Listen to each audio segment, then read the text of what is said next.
Hi friends, good morning. ಇವತ್ತು ಷಷ್ಠಿ ಸೋಮವಾರ, ನಾಳೆ ರಥಸಪ್ತಮಿ. ಹಾಗೆಂದರೆ ನಾನು ಬೆಳಗ್ಗೆ ಬೇಗ ಎದ್ದು ಸ್ನಾನ ಮಾಡಿಕೊಂಡು ಒಂದು 5:30 5:45ಗೆಲ್ಲ ಹೊತ್ತಕ್ಕೆ ಹಾಲು ಇಟ್ಕೊಂಡು ಪೂಜೆ ಮಾಡ್ಕೊಂಡು ಬಂದುಬಿಟ್ಟೆ. ಆಮೇಲೆ ಬಂದು ಕಾಫಿ ಕುಡಿದ್ಬಿಟ್ಟು ನನ್ನ ಮಗಳು ಮನೆಯಲ್ಲಿ ಪೂಜೆ ಮಾಡೋಕ್ಕೆ ರೆಡಿ ಮಾಡ್ಕೊಂಡ್ಳು.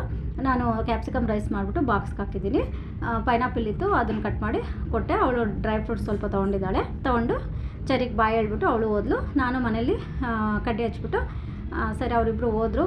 ಬಾಯಿ ಹೇಳ್ಬಿಟ್ಟು ಹರ್ಷಿತಾ, ಅವನು ಚರಿನೂ ನಾನು ಹೋಗ್ತೀನಿ ಅಂತ ಹೋದ. ಸರಿ ಅವಳು ಬಾಯಿ ಹೇಳ್ಬಿಟ್ಟು ಅವಳು ಹೊರಟ್ಲು. ಸರಿ ಮಿಕ್ಕಿದ್ದು ನಾನು ಅಂಗಡಿಗೆ ಹೋಗಬೇಕಾಗಿತ್ತು, ಸ್ವಲ್ಪ ತರಕಾರಿ ಬೇಕಾಗಿತ್ತು, ಅದನ್ನು ತೊಗೊಂಬರೋಕ್ಕಂತೂ ಹೋದೆ. ಸ್ವಲ್ಪ ನುಗ್ಗೆಕಾಯಿ ಮತ್ತು ಕೊತ್ತಂಬರಿ ಸೊಪ್ಪು, ಪುದೀನ ಎಲ್ಲ ತೊಗೊಂಬಂದೆ.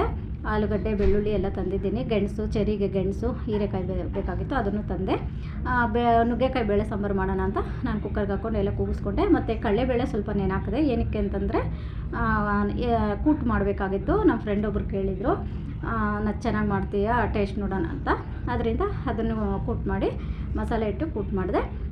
ಬೇಳೆ ಸಾಂಬಾರು ಒಂದು ಕಡೆ ಆಯಿತು. ಕೂಟ್ಗೆ ಮಸಾಲೆ ರುಬ್ಕೊಂಡು ಎಲ್ಲನೂ ರೆಡಿ ಮಾಡಿಕೊಂಡು ಅದನ್ನು ರುಬ್ಕೊಂಡು ನಾನು ಕುಕ್ಕರಲ್ಲಿ ಕೂಗಿಸ್ಕೊಂಡೆ. ಫ್ರೆಂಡ್ಸ್, ಇದು ಇವತ್ತಿನ mini vlog. See you next vlog. Thank you friends.